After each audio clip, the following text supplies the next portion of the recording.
ನಮಸ್ಕಾರ ಎಲ್ಲರಿಗೂ. ನಾವು ಈ ದಿನ ಶ್ರೀಕೃಷ್ಣನ ಭಗವದ್ಗೀತೆಯ ಮೊದಲನೇ ಅಧ್ಯಾಯದ ಬಗ್ಗೆ ತಿಳಿದುಕೊಳ್ಳೋಣ. ಭಗವದ್ಗೀತಾ ಅಧ್ಯಾಯ 1 ಅರ್ಜುನ ವಿಷಾದಯೋಗ. ಭಗವದ್ಗೀತೆಯ ಮೊದಲ ಅಧ್ಯಾಯಕ್ಕೆ ಅರ್ಜುನ ವಿಷಾದಯೋಗ ಎಂದು ಹೆಸರು. ಈ ಅಧ್ಯಾಯದಲ್ಲಿ ಮಹಾಭಾರತದ ಕುರುಕ್ಷೇತ್ರ ಯುದ್ಧದ ಆರಂಭದ ಸಂದರ್ಭವನ್ನು ವಿವರಿಸಲಾಗಿದೆ. ಯುದ್ಧಭೂಮಿಯಲ್ಲಿ ಅರ್ಜುನನ ಮನಸ್ಸಿನಲ್ಲಿ ಉಂಟಾಗುವ ಗೊಂದಲ, ದುಃಖ ಮತ್ತು ಧರ್ಮ ಸಂಕಟನೆ ಈ ಅಧ್ಯಾಯದ ಮುಖ್ಯ ವಿಷಯ. ಕುರುಕ್ಷೇತ್ರದಲ್ಲಿ ಪಾಂಡವರು ಮತ್ತು ಕೌರವರು ಯುದ್ಧಕ್ಕೆ ಸಿದ್ಧರಾಗಿರುತ್ತಾರೆ. ಧೃತರಾಷ್ಟ್ರನು ಸಂಜಯನನ್ನು ಕೇಳುತ್ತಾನೆ, ಕುರುಕ್ಷೇತ್ರದ ಧರ್ಮಭೂಮಿಯಲ್ಲಿ ಯುದ್ಧಕ್ಕಾಗಿ ಸೇರಿರುವ ನನ್ನ ಮಕ್ಕಳು ಮತ್ತು ಪಾಂಡುಪುತ್ರರು ಏನು ಮಾಡುತ್ತಿದ್ದಾರೆ? ಸಂಜಯನು ಯುದ್ಧಭೂಮಿಯ ದೃಶ್ಯವನ್ನು ವಿವರಿಸುತ್ತಾನೆ. ದುರ್ಯೋಧನನು ದ್ರೋಣಾಚಾರ್ಯರ ಬಳಿಗೆ ಹೋಗಿ ಪಾಂಡವರ ಸೇನೆಯ ಶಕ್ತಿಯನ್ನು ತೋರಿಸಿ ಯುದ್ಧಕ್ಕೆ ಪ್ರೇರೇಪಿಸುತ್ತಾನೆ.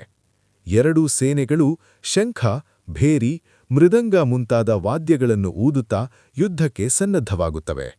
ಅರ್ಜುನನು ತನ್ನ ಸಾರಥಿಯಾದ ಶ್ರೀಕೃಷ್ಣನಿಗೆ, ನನ್ನ ರಥವನ್ನು ಎರಡೂ ಸೇನೆಗಳ ಮಧ್ಯೆ ನಿಲ್ಲಿಸು ಎಂದು ಕೇಳುತ್ತಾನೆ.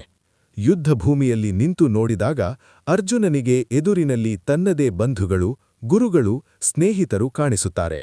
ಭೀಷ್ಮ, ದ್ರೋಣ, ಕೃಪಾಚಾರ್ಯರು, ತಮ್ಮ ಬಂಧು ಬಳಗ ಎಲ್ಲರೂ ಯುದ್ಧಕ್ಕೆ ಸಜ್ಜಾಗಿರುತ್ತಾರೆ. ಈ ದೃಶ್ಯವನ್ನು ಕಂಡು ಅರ್ಜುನನ ಹೃದಯ ಕಲುಷಿತವಾಗುತ್ತದೆ. ಅವನ ದೇಹ ಕಂಪಿಸುತ್ತದೆ. ಕೈಯಿಂದ ಗಾಂಡೀವ ಬಿದ್ದು ಹೋಗುತ್ತದೆ. ಬಾಯಾರಿಕೆ, ಬೆವರು, ಮನಸ್ಸಿನ ಅಶಾಂತಿ ಉಂಟಾಗುತ್ತದೆ. ಇವರನ್ನೆಲ್ಲ ಕೊಲ್ಲುವ ಮೂಲಕ ನನಗೆ ಯಾವ ಸುಖ ಸಿಗುತ್ತದೆ? ರಾಜ್ಯ, ಭೋಗ, ವಿಜಯ ಎಲ್ಲವೂ ನನಗೆ ಬೇಡ ಎಂದು ಅರ್ಜುನನು ಹೇಳುತ್ತಾನೆ. ಅರ್ಜುನನು ಯುದ್ಧದಿಂದ ಆಗುವ ಅನರ್ಥಗಳನ್ನು ವಿವರಿಸುತ್ತಾನೆ. ಬಂಧುಗಳ ಹತ್ಯೆಯಿಂದ ಕುಟುಂಬ ಧರ್ಮ ನಾಶವಾಗುತ್ತದೆ. ಸಮಾಜದಲ್ಲಿ ಅಧರ್ಮ ಹೆಚ್ಚುತ್ತದೆ. ಮಹಿಳೆಯರು ದುಃಖಕ್ಕೆ ಒಳಗಾಗುತ್ತಾರೆ. ವರ್ಣಸಂಕರ ಉಂಟಾಗುತ್ತದೆ ಎಂದು ಆತಂಕ ವ್ಯಕ್ತಪಡಿಸುತ್ತಾನೆ. ನಾನು ಗುರುಹತ್ಯೆ, ಬಂಧುಹತ್ಯೆ ಮಾಡುವ ಪಾಪ ಮಾಡಲಾರೆ. ಆಯುಧವಿಲ್ಲದೆ ಕೌರವರು ನನ್ನನ್ನು ಕೊಂದರೂ ನನಗೆ ಒಪ್ಪಿಗೆ ಎಂದು ಹೇಳುತ್ತಾನೆ. ಅಂತಿಮವಾಗಿ ಅರ್ಜುನನು ಸಂಪೂರ್ಣ ನಿರಾಶನಾಗಿ ಯುದ್ಧ ಮಾಡುವ ಮನೋಬಲ ಕಳೆದುಕೊಂಡು ತನ್ನ ಬಿಲ್ಲನ್ನು ಬಿಟ್ಟು ರಥದಲ್ಲಿ ಕುಳಿತುಕೊಳ್ಳುತ್ತಾನೆ. ಈ ಅಧ್ಯಾಯದಲ್ಲಿ ಶ್ರೀಕೃಷ್ಣನು ಇನ್ನೂ ಉಪದೇಶ ಆರಂಭಿಸುವುದಿಲ್ಲ. ಅರ್ಜುನನ ದುಃಖ, ಭಯ ಮತ್ತು ಧರ್ಮ ಸಂಕಟವನ್ನು ಮಾತ್ರ ಚಿತ್ರಿಸಲಾಗಿದೆ. ಈ ಅಧ್ಯಾಯ ಮಾನವನ ಒಳಗಿನ ಮನಸ್ಸಿನ ಹೋರಾಟವನ್ನು ಪ್ರತಿಬಿಂಬಿಸುತ್ತದೆ. ಕರ್ತವ್ಯ ಮತ್ತು ಭಾವನೆಗಳ ನಡುವೆ ಸಿಲುಕಿದ ಅರ್ಜುನನ ಸ್ಥಿತಿ ಪ್ರತಿಯೊಬ್ಬ ಮಾನವನ ಜೀವನದಲ್ಲೂ ಎದುರಾಗುವ ಸಂದರ್ಭಗಳ ಸಂಕೇತವಾಗಿದೆ.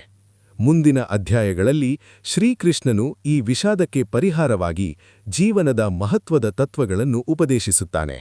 ಇದೇ ರೀತಿ ಭಗವದ್ಗೀತೆಯ ಮುಂದಿನ ಅಧ್ಯಾಯದ ಬಗ್ಗೆ ತಿಳಿಯಲು ನಮ್ಮ ಚಾನೆಲ್ನ ಸಬ್ಸ್ಕ್ರೈಬ್ ಮಾಡಿ ಸಪೋರ್ಟ್ ಮಾಡಿ. ಧನ್ಯವಾದಗಳು.